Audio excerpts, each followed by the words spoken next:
Little indeed did the people of Europe know of this country across the water, or of the strange copper-colored people living here. Lately there has been raised in Boston a monument in memory of Leif, the brave Northman or Norseman, who in the year 1000 sailed from his home in Iceland and came to the coast of America. The vessel in which this Norseman came was odd-looking enough. Sometimes it moved along by the aid of its sails. Sometimes each man would take an oar and so help it to move over the water. The first land these hardy Norsemen found was flat and stony near the sea, but inland high mountains could be seen from the shore. This was Newfoundland. Then on the Norsemen sailed farther south, pleased with the warmth of the sun and the green trees, the songbirds and the rich fruits.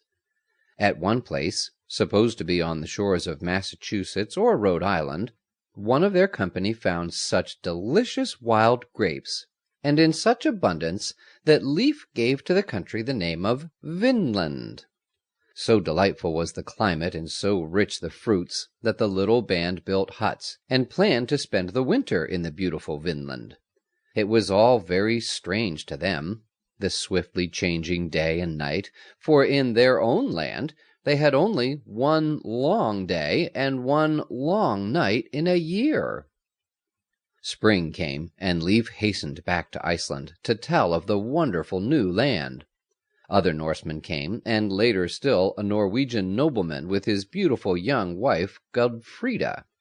A colony was formed, and the people lived very happily here for 3 years or more. Then, for some reason, the colony died out, and little is known of them except what has been found in old chronicles in Iceland. In Newport, Rhode Island, is a strange old tower, which was once believed to have been built by these Norsemen. Certainly it is old enough and strange enough, but as to the true story of the Norsemen in America, I suppose we shall never know it. They were a brave, sturdy people, and very fond of adventures. No people were ever so brave upon the sea as these Norsemen, and it is a great pity we do not know all about them. These Northmen were the only Europeans who ever ventured far away from home. The people of the southern countries of Europe would look out across the sea and wonder, but they dared not venture out a great ways upon the ocean.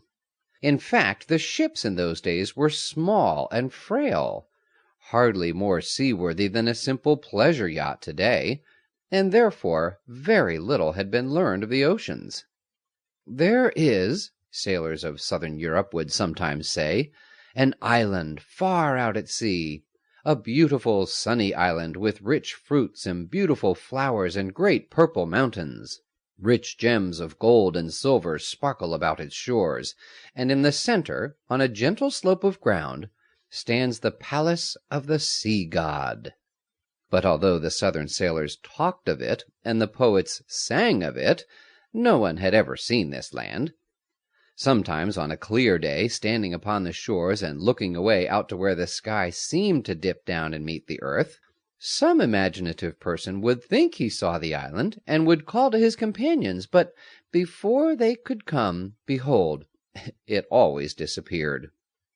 There was living at this time a good man whom the people called Saint Brandon. He was always trying to help others to do what to him seemed right and good, and when he heard of this island, he, with another good priest, sailed away towards it, hoping to find an opportunity to help the people who might be living there.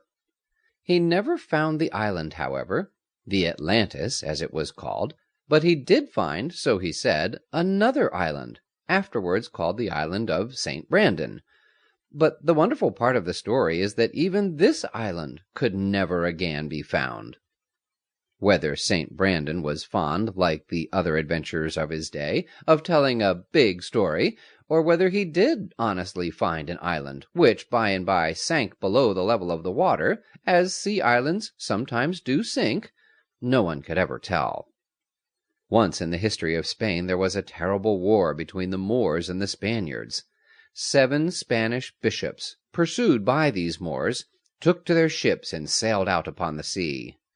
"Better by far drown than be overtaken by our cruel foe," said they, and they sailed out into the great